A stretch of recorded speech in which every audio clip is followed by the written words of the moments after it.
अगर आप भी चाहते हैं एस के राज लव म्यूजिक का ऑडियो वीडियो सबसे पहले आप तक पहुंचे तो लाल बटन दबा के चैनल को सब्सक्राइब करें और बेल आइकन दबाना ना भूलें।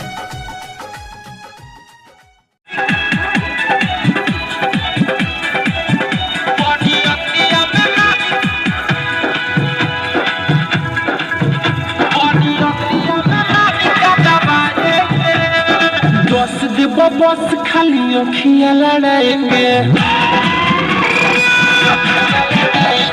20-20 देव नंबर भोरी दिखाएंगे। 10 देव बस खाली अखियाँ लड़ाएंगे, 20-20 देव नली भोरी दिखाएंगे।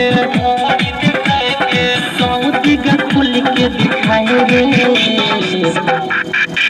जब उठाएंगे बॉडी अखिया में मारी का दबाएंगे।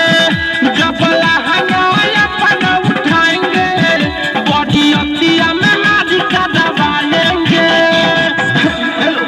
व्रतिया भाई से नर निवेदन है कि अपने अपने सामान को दबाकर बैठे रहें। डीजे मनीष रक्सौल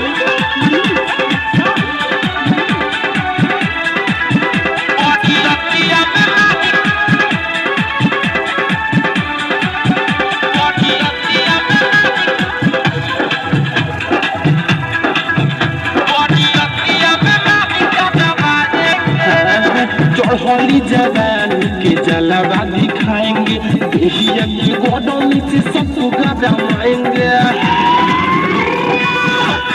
सुनिए नया चढ़ी जवान के जलवा दिखाएंगे, बेहिया की गोडों से सबको गरमाएंगे। लाली लाली उठावा की रस्सी चुसाएंगे, लाली लाली उठावा की रस्सी चुसाएंगे। इसकी जोड़ी पका डाटा उड़ाएंगे, जब पका उठाएंगे बॉडी अखिया में मारी का दबाएंगे।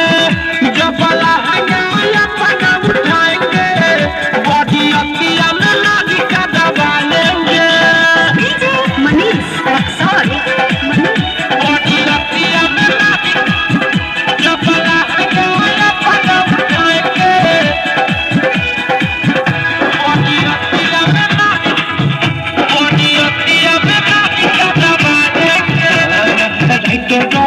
सोटी को खूब लहला जाएंगे, पाना लाली ढाला को पटी दस सताएंगे। की सोटी को खूब लहला जाएंगे, डीजे मनीष को पटी दस सताएंगे। चोली हमें डालता नीतीश दुहाजा हादी, चोली हमें डालता नीतीश दुहाजा हादी।